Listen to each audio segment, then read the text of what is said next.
mag-alala. Nakasuporta ho kami sa inyo. Dahil kahit kami, matagal na rin ginagago ng pamilyang sagrado. Kami nga, kahit kumpleto na ng titulo at mga papeles, pinalis pa rin nila kami sa sariling lupa namin dahil kuno sa housing project nila. Pero kahit sinunduling, wala kaming natanggap. Nung nag-post yung anak ko tungkol sa nangyari, nag-viral. Kinabukasan, inaresto siya ng mga pulis. Ako naman, dating nagtatrabaho yung anak ko sa law firm nila. Nagkaroon ng mga kaliwan. Under the table dito, under the table doon. Nagsumbong siya. Tama naman yun, di ba? Pero mula noon, hindi na namin ulit nakita ang anak ko.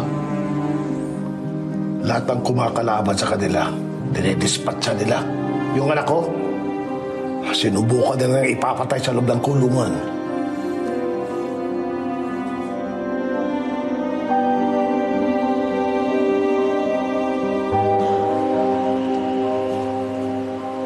Grace Malonzo, sumama ka sa amin.